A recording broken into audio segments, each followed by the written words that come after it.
New laws surrounding ADUs. We're working for you to see what effect they could have on your neighborhood. Mayor Todd Gloria about to deliver his 4th State of the City address. We're live. Are you smarter than a 9th grader? You are if you can create your own website, because that's what these Claremont High 9th graders can do. A local woodworker is carving out a piece of history at the Wood Furniture Art Show in Escondido. A special tribute to Rosalind Carter. CBS 8 News Live at 6 starts now. Homeowners looking to build ADUs are getting some incentives from new laws that just went into effect. But the question is if they'll have any effect on San Diego's housing crisis. Good evening. I'm Jesse Pagan in for Carlo Cicchetto. I'm Marcella Lee. CBS 8's Steve Price is working for you tonight to explain the new laws and update us on where local cities stand on the one that could have the biggest impact on our area. Steve? With the new year comes new laws, and a handful of them deal directly with ADUs, including one that gives cities the option to allow homeowners to sell their ADU independently from their main house. Not surprisingly, there are some who support the idea and others who have serious concerns. The thought behind the new law, AB 1033, is that ADUs will sell for a lot less than a full house, allowing more people an opportunity to buy a home. I think it's a great thing. Rafael Perez is chair of the Casita Coalition, which encourages the building of more smaller, affordable housing. You're not sharing walls, you got a little bit of a yard, hopefully somewhere to park. And that's what we're really hoping for. The people get this opportunity to own a piece of San Diego that otherwise may be locked out. He also believes it's great for seniors who own a home but need more income to stay in their house. They can sell an ADU for extra cash. Before we add more significant changes to ADUs, we need to go back and re-examine what we're trying to get out of the program. Jeff Huter, chair of Neighbors for a Better San Diego, isn't opposed to AB 1033, but he says the state law assumes one ADU on a property, not several, like the city of San Diego currently allows. We're off on some big code branch that the state never intended, and we're not doing a good job of figuring out how our branch aligns with state law.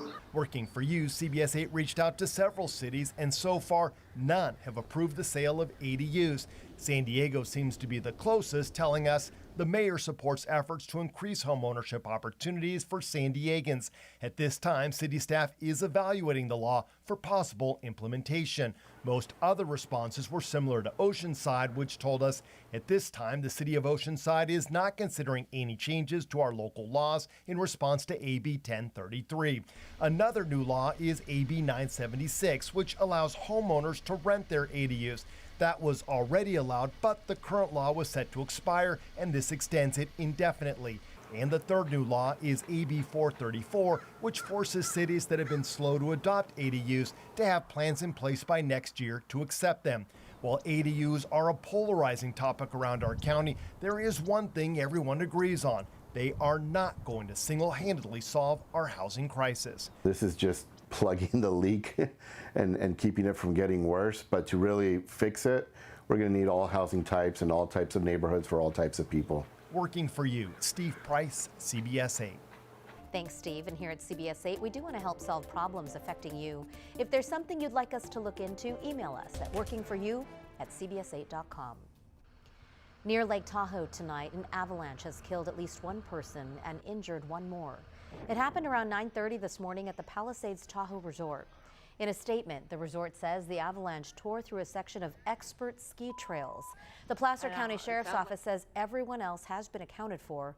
The person who was injured is expected to be okay.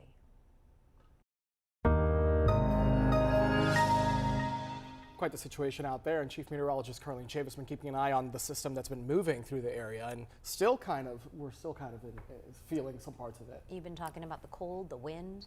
Yes, and cold air definitely still around. Wind will pick up later on tonight. So when we take a look at what we're dealing with this storm system, we are looking at it just still being north of us. So it hasn't arrived just yet, and when we take a closer look at the satellite radar, you are looking at scattered showers as well as some snow across the northern half of our state. state, also seeing that for Nevada. And it's a fast-moving storm system, so it looks to arrive as we go into the overnight hours. Scattered showers being expected in the forecast, as well as some gusty winds, high surf, and also some light mountain snow. So if you want to compare it to anything, think back to the storm system that we had that moved through over the weekend.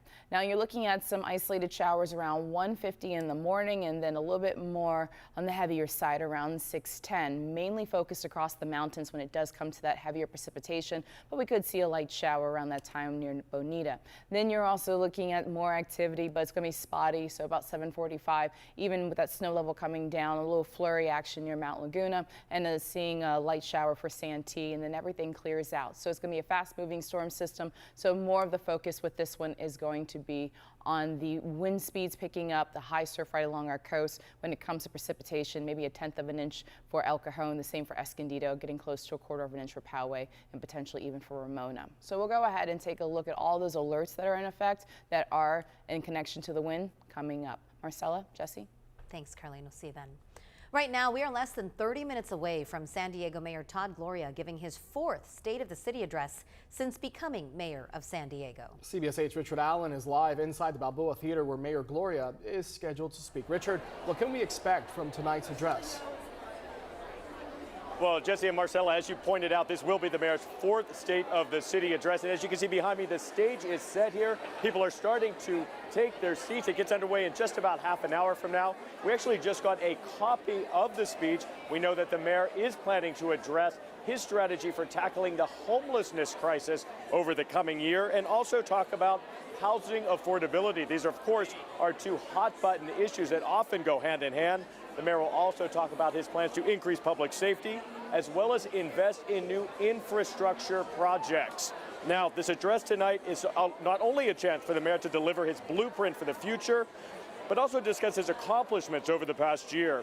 You might remember that last year in his 3rd State of the City, Mayor Gloria said we have transitioned from preparation mode to problem-solving mode under his leadership, focusing on strategies to alleviate homelessness, create more city parks, speed up housing construction, and make it easier for homeowners to repair damaged sidewalks. Now, the mayor will also touch on public safety tonight. Last year, he pointed out that San Diego's crime rate had decreased by 7% overall. And that's a trend that has continued at least during the first half of 2023, and that's according to SANDAG. And of course, this will be the mayor's final State of the City address before he's up for re-election. Now, at this point, he has at least 3 opponents, including former public defender Genevieve Jones-Wright. Now, this is a political battle that will determine whether or not Mayor Gloria is here a year from now, delivering his 5th State of the City address. And of course, if you want to watch the State of the City address for yourself, we are broadcasting it. That begins at 6:30 live on the CW San Diego. Jesse and Marcella. All right, Richard, thank you. Governor Gavin Newsom, meantime, is trying to close a nearly $38 billion budget deficit right now. He announced his proposed $291 billion spending plan for the next fiscal year today. Unlike the federal government, state law requires the legislature pass a balanced budget. The governor says he will spend the next few months hashing out a final plan with state lawmakers. But there's people that literally have been talking down this economy, and yet it continues to just dominate the globe. And so we're just a little more optimistic than all the naysayers. So far, Newsom is proposing drawing $13 billion out of state reserves to cover some of the deficit. He's also proposing $8.5 billion in spending cuts. Nearly $3 billion would come from climate programs and more than $1 billion from housing programs.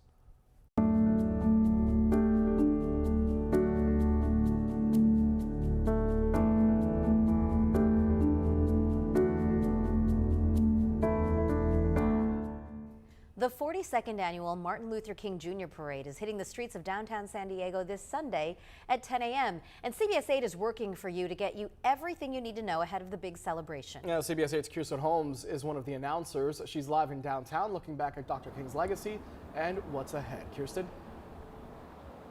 Yeah, I am here along Harbor Drive where that parade is going to roll Sunday at 10 o'clock. Now, most people remember Dr. King's I Have a Dream speech from the March on Washington back in the 1960s. That was a call to action for peace and equity.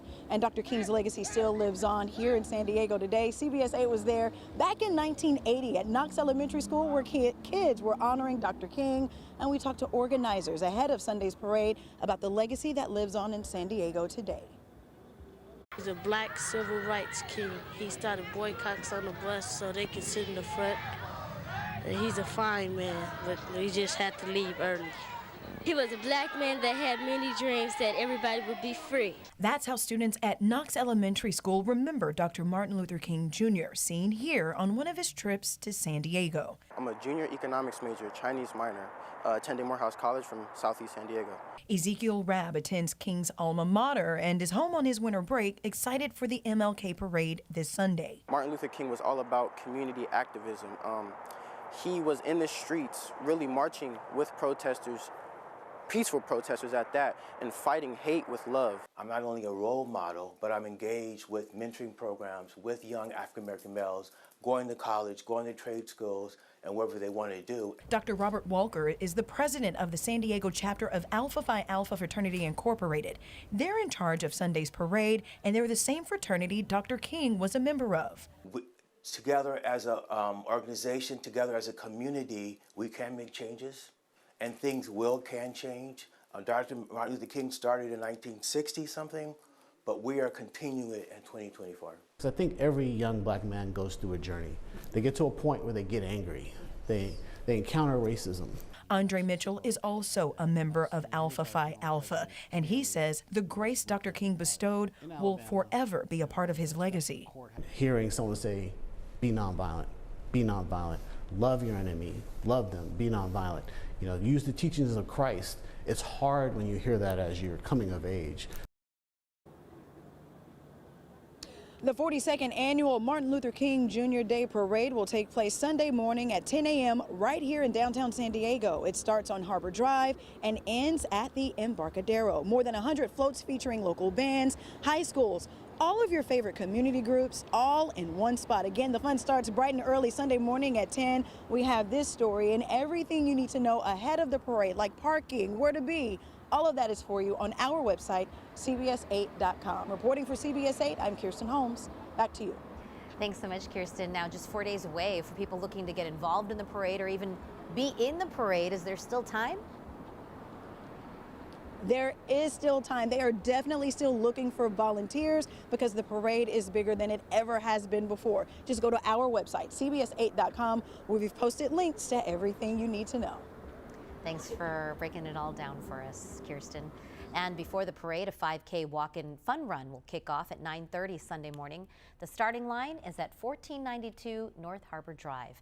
And the Harmony Health Festival will follow the parade until 2 o'clock in the afternoon. Still ahead tonight, the Walmart stores closing down in San Diego County. But first, talk about some tough competition. Local high schoolers face off with Marines on the basketball court.